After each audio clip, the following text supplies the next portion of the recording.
It had been 3 long years since Billy the bear had last seen his caretaker, John. Billy had been rescued as a cub and taken to the local reserve, where John had cared for him ever since. But one day, John suddenly disappeared. Billy did not understand what had happened, and he missed John terribly.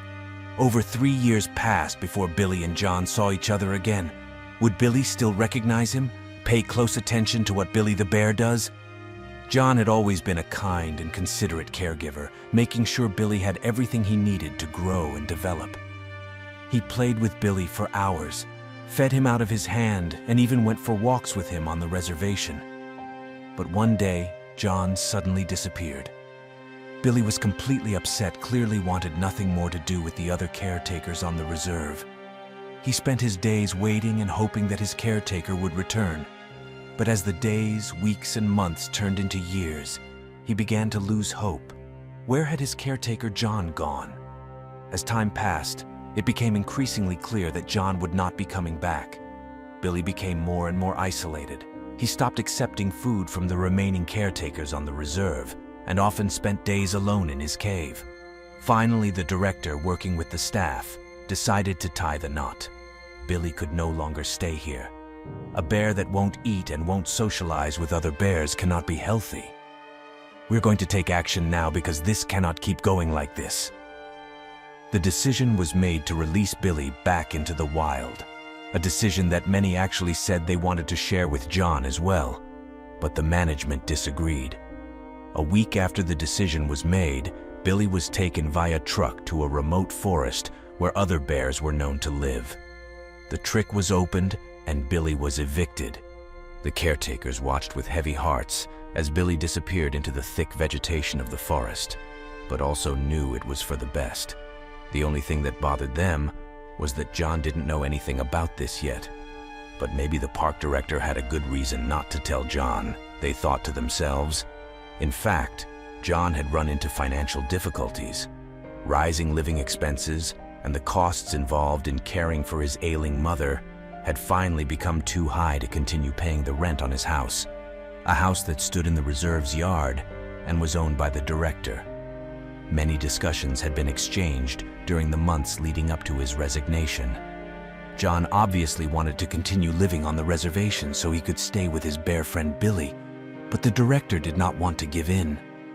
John was fired due to arrears and was no longer welcome on the area. Now what? Billy had now been released into the wild, and John still knew nothing. He sat defeated with his aunt and uncle on the couch where both he and his mother were now staying.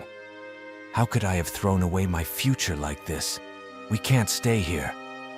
In addition, being separated from the reservation and especially from Billy felt like a part of his heart was missing. John reluctantly tried to pick up his life anyway, and within 3 years, he had gotten a job as an attendant at a zoo. He was happy to be able to work with animals again, but no elephant, kangaroo, or other bear could fill the hole that Billy had left. But on one random sunny Monday, that suddenly changed. John had just gotten home from work when the doorbell rang at his house. He now had a home to himself again. His mother was now in a care home where she was completely fine again, and thanks to her encouragement, he too had found the strength to get on with his life again. He needed to forget Billy and everything else that had to do with that park.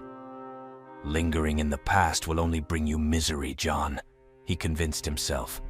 But when the doorbell rang and John opened it, he suddenly felt like he saw a ghost from the past standing in front of him.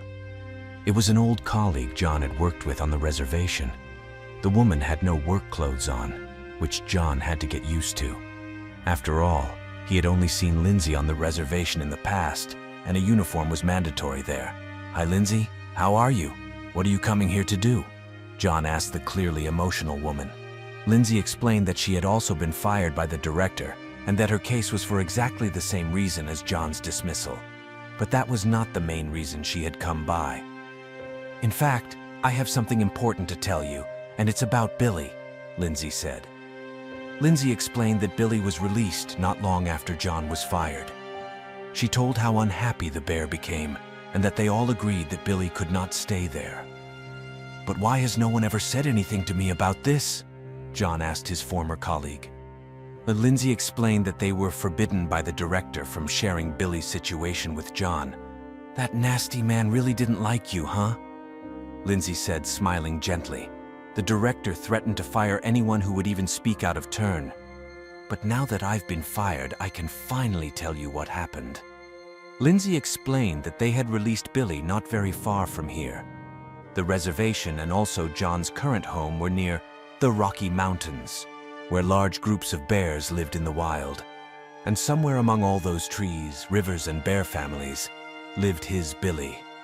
John could not believe his ears. He jumped up from his chair and hugged Lindsay for maybe 2 minutes.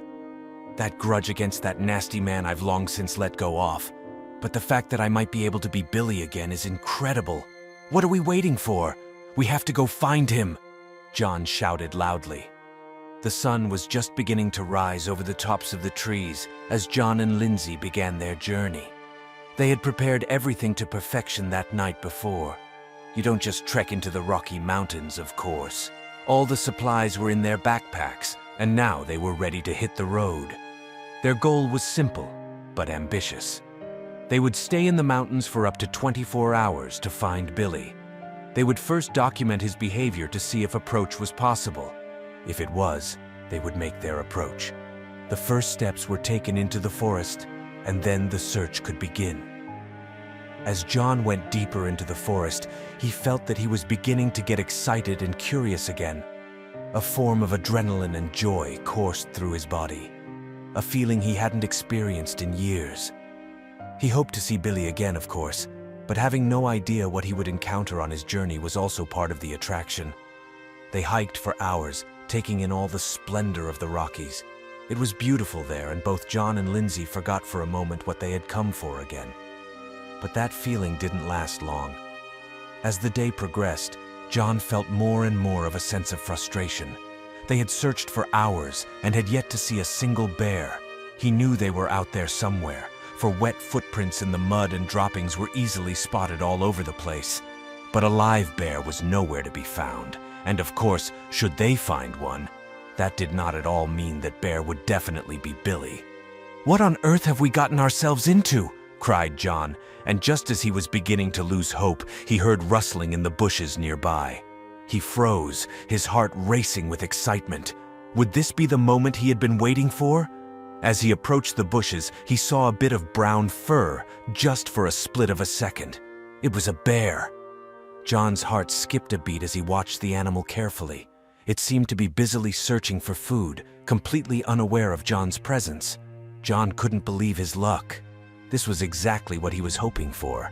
But the big question was still some time away. So was this bear his Billy? "How do you know it's Billy?" Lindsay asked John.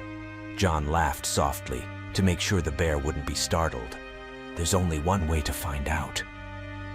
John stepped forward confidently at first, whereupon the bear immediately turned and looked at him sternly. At that moment, John's nerves suddenly shot up. What if he had misjudged this situation? What if this was just a wild bear? Or maybe it was Billy, but she wouldn't recognize him at all. He looked at Lindsay, who was still watching from the bushes, and he began to wonder if he hadn't made a big mistake. John turned and saw a large brown bear standing a few feet away with 2 piercing eyes on him. John's heart raced as he realized he was most likely face to face with a wild animal. He knew he had to stay calm and do everything he could to prevent the bear from feeling threatened. John slowly stepped back, keeping his eyes on the bear and slowly moving his hand to the pepper spray in his backpack. "It's now or never. Because if I don't do something now, it's going to go wrong anyway," he spoke to himself in his mind.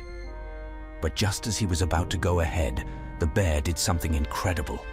The bear, which at first was still on its hind legs and growling wildly, had landed again on all 4 of its legs. He now seemed completely calm. To his surprise, the bear did not seem aggressive at all. In fact, as John got closer, the bear seemed to become more and more friendly. He sniffed John and then gently licked behind John's ears. John remained frozen in place, and then the bear suddenly launched itself up from the ground. He was back on 2 legs and did something heartwarming. He put his arms around John and hugged him lovingly. "Billy, John gently asked the big brown bear, who had obviously grown considerably over the past few years. Billy replied with an affirmative, long and heavy sigh. It was as if he could hear me, and therefore understood the situation immediately. I have never experienced anything so pure, John later told his mother. When the hug was finished, John also asked Lindsay if she wanted to say hello. The still a little anxious Lindsay carefully came out of the bushes and petted the big friendly bear. They spent the whole day together. They played along the river and watched Billy scratch nectar from trees with his claws. It was great, John exclaimed enthusiastically. Secretly, he was also glad Billy was away from the reservation. Here, he could really be himself. John knew that Billy would be all right and that his gentle giant would not forget him. So he made the following arrangement with Lindsay. They would meet every 6 months at John's house for a trip into the mountains. On that day, they would look for Billy and thus keep the memory of this beautiful bear alive. It's now 2 years after that appointment was made, and again, they were able to find Billy. In fact, the last time Billy was the one who found them. He was already arriving with a few fish that he had caught for dinner. Of course, John and Lindsay couldn't eat that, but Billy's gesture was obvious. John and Lindsay will be his family is forever. If this story touched you as much as it did us, you should watch this video. Dog keeps barking at table. The owners are shocked to find out why. Click here to get the full story.